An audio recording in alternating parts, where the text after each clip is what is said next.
हाँ बच्चों, तो फिर कॉलिगेटिव प्रॉपर्टी का सबसे पहला पार्ट लेते हैं, relative lowering in vapour pressure. तो इसमें हम क्वेश्चन भी लेंगे और इसके साथ इसको समझ भी लेंगे। तो relative lowering vapour pressure basically जो आप पढ़ चुके हैं, इसको आप routes law in case of non volatile solute में भी आपने इसका पॉइंट लिया है। क्या हम करते हैं इसमें, तो रिलेटिव लोअरिंग वेपर प्रेशर, पहले हम इसका मैथमेटिकल फॉर्म देखें। तो आप लिखते हैं P A naught minus P A upon P A naught equals to mole fraction of non volatile solute. जो एक्स जो आपने काय भी लिखा है, ये मोल फ्रैक्शन है of non volatile solute in solution. ये जो पी ए नॉट है क्या है, vapour pressure of pure volatile component. P A जो है that is a vapour pressure of volatile component in solution. अब हमें जो हमारा टॉपिक है उसमें हमें क्वेश्चन को सॉल्व करना है। तो relative lowering vapour pressure is equals to the mole fraction of non volatile solute, that is a colligative property. Now how we can get this question. तो सबसे पहला पार्ट है कि अब इसका डाटा नोट कर लें। Aqueous solution of 2% non volatile solute means आपको सॉल्यूट को हम बी मान ले रहे हैं, तो इसका मोलर मास भी हमें फाइंड करना है। और अभी हमें इसका ग्राम मास दे रखा है 2% मीन्स 2 ग्राम।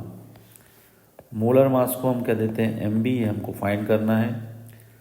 सॉल्वेंट कितना होगा इसमें, 2% मीन्स 100 माइनस 2 मीन्स 98 ग्राम।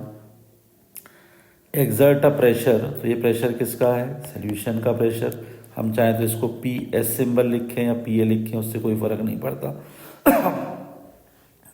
ये हमको दे रखा है 1.004 बार। और इसमें इंपॉर्टेंट बात है, जो एक्टिविटी हो रही है वो boiling point of the solvent पर। सॉल्वेंट कौन है, पानी। तो स्टैंडर्ड जो बॉइलिंग पॉइंट है किसी का भी आप फाइंड करते हैं, उस समय जो एटमॉस्फेरिक प्रेशर होता है दैट इज़ 1 एटमॉस्फेयर।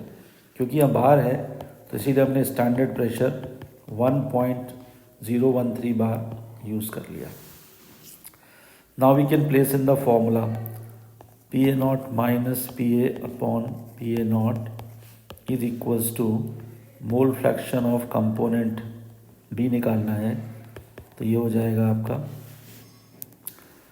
और इसमें अब आपको जब एक चीज़ का कैलकुलेशन करेंगे आ जाएगा इससे answer, but to simplify our problems हम क्या करते हैं, जब भी हम रिलेटिव लोअरिंग वेपर प्रेशर का क्वेश्चन करें तो instead of using this term we can use this alternate form P A naught minus P A upon P A is equals to N B upon N A. इसमें हम कुछ neglect नहीं कर रहे हैं, कभी हम सोचे हमने डिनोमिनेटर में से कुछ हटाया। By solving this equation number 1, इसको हम सॉल्व करेंगे अगर, then we can get this expression. And this expression we can use in all kind of calculation, whether concentration is 2%, 5%, more than 5%।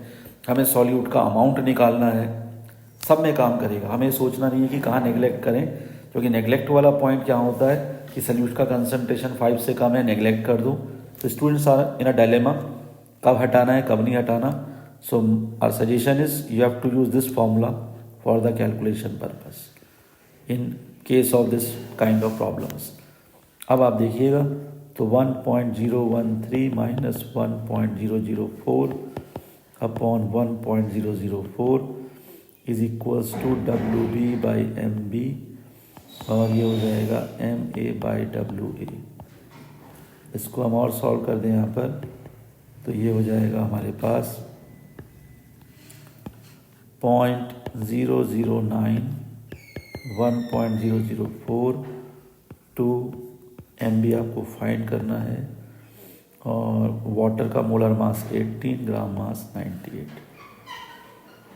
आप इसको सॉल्व कर लेंगे, 2 इंटू 18 इंटू 1.004 अपॉन 0.009 इंटू 98। और जब आप इसको सॉल्व करेंगे तो 40 पॉइंट समथिंग राउंडिंग में इसको हम 41 gram per mole, that is the molar mass of solute. ठीक है, तो मेन इंपॉर्टेंट चीज़ है कि this formula is very very important one while we are doing the calculation of relative lowering vapor pressure। कोई इसमें कन्फ्यूज़न नहीं रहना चाहिए कि भाई मुझे कहाँ पर लगाना है, आप इसको लगाइए and you will get the answer. ठीक है, ओके, थैंक यू।